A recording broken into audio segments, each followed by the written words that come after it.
All right, short and sweet tonight, guys. I'm running late, and so I'm going to crank this out. You can see the SPY gap down and then rallied all day.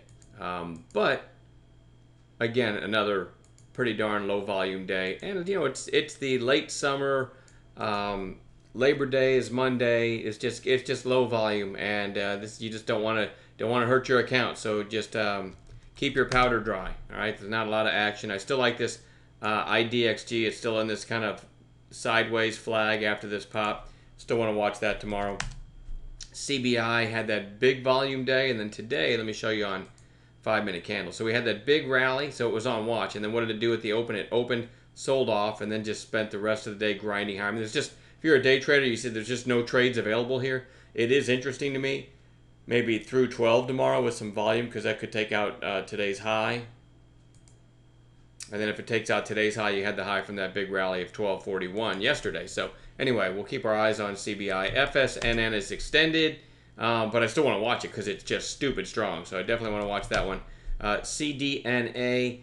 I should have had this on Bounce Watch today, and I'm not sure why I didn't. But because you had the big pop and then 2 days lower on declining volume. That's right in my wheelhouse. Well, it was a nice pop today, and it's holding up pretty well. And they did have good news that popped it 4 days ago. So I definitely want to watch that for possible continuation of today's bounce. KTOS, nice volume today, and it took out recent highs briefly. Closed below it, but still, I actually called this morning a 2-minute flag setup. I missed the early red to green on the gap play, and I had it on the gap play watch, so I called it over this little flag right here, which was just right there. And that was still a nice trade. And I made pretty good money on it today on that one. And I want to watch it tomorrow, see if we get a red to green or something like that in it. TTC, one of our members pointed this one out. And it is interesting. I mean, it's really beaten up. And it did have nice support. 60 was resistance here and support for a long time. Sorry. And it's come back down to this area in a hurry. And today put in a pretty darn narrow range. So this one goes on long watch for tomorrow. See if it bounces off that. See if it takes out today's high or whatever. TNDM. This is a little weird, and it's down sub-dollar stock, but you actually had good news on this rip yesterday, and then today it gave a lot of it back yesterday, and then today sold off again. You basically have a gap fill, and I don't think the news is irrelevant.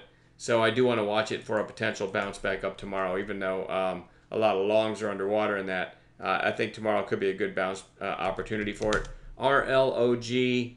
Had this one on long watch, and today just an inside day, so it goes back on long watch for tomorrow. And then last I have MSDI, which had the big spike, 2 days lower on declining volume, goes on bounce watch. That's it. Enjoy the rest of your evening. Well, there is no more evening left. It's almost midnight, so we'll see everybody on the trading floor tomorrow. Have a good night.